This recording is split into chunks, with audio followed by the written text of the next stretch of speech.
Adam Mankuta here with the All Out Blitz Week 7 Waiver Wire Pickup Edition. As always, remember, like our channel on YouTube and follow us throughout the year on Phantom Sports on Facebook. Let's dive right in with some quarterbacks that we should keep an eye on moving forward. And this is really a similar list as we had last week, where you have Mitchell Trubisky, Jameis Winston, and Baker Mayfield, and Brock Osweiler. No chance. I am never recommending Brock Osweiler despite his amazing performance yesterday against the Bears. But let's start with Trubisky. Again, another huge performance. Yes, the Bears lost in Miami, but again, he went over 300 yards. Again, he ran for a bunch of yards as he did against Tampa a few weeks ago. Now he's done it against Miami on the road. I love what I'm seeing from Trubisky. He spread the ball around to everybody. Cohen, Robinson, Burton, you name it, Gabriel. So to me, he's a must-play moving forward. He's matchup proof right now. I love Trubisky and what I've seen from him. They've opened up the offense. Got to go with him moving forward. Then you got Winston. Look, the Bucs play no defense. It's evident. They gave up a ton of points yesterday to the Falcons, but he hit every single one of his receivers. You had Brate had scored a touchdown. Howard scored a touchdown. Humphreys had big catches.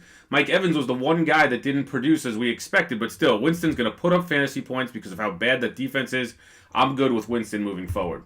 Then you got a few running backs on this list that are very interesting names. Peyton Barber stepped up for the Bucs yesterday when everyone thought Ronald Jones was going to be the guy. And then Latavius Murray showed up big time. Now, last year, he had that lead back role when Dalvin Cook went out for an injury. He obviously shared that with Jerick McKinnon. But yesterday, he dominated the carries. Dalvin Cook is still not 100%. Originally, he was going to be on a snap count this week, and then he was held out entirely.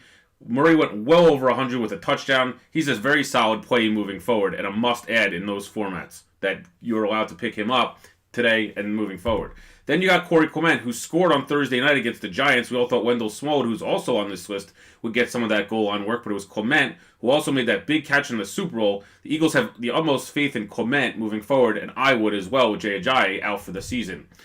Wide receivers, there's a ton of them this week. You got David Moore of the Seahawks, Cole Beasley of the Cowboys, to name a few. You got Curse and Rodgers. You have O.J. Howard and Chris Godwin of the Bucs. Tons of big names in there. But the first name that I'm on the list is Tyrell Williams. This guy is a big play waiting to happen week in and week out. The problem is his volume. He doesn't get that much, but this guy is a deep ball threat. Rivers loves to hit him deep. You saw it yesterday with a couple of scores. I like Williams in a league where you need to fill in someone during a bye week as a wide receiver 3 or a flex play.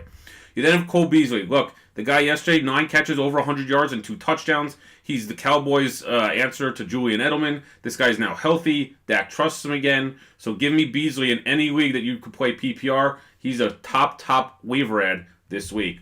And then there's David Moore. Look, another solid performance yesterday against the Raiders where he scored. He's become the complimentary number 2 to Doug Baldwin in Seattle. He's going to score some touchdowns. He's a good red zone threat, so I like Moore here moving forward.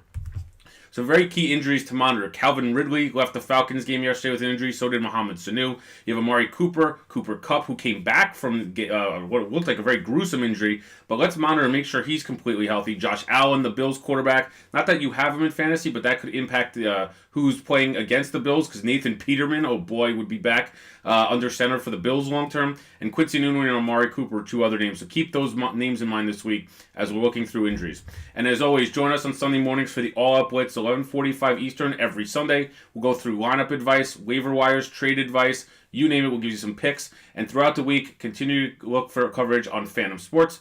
For everyone here, have a good week. We'll talk to you soon.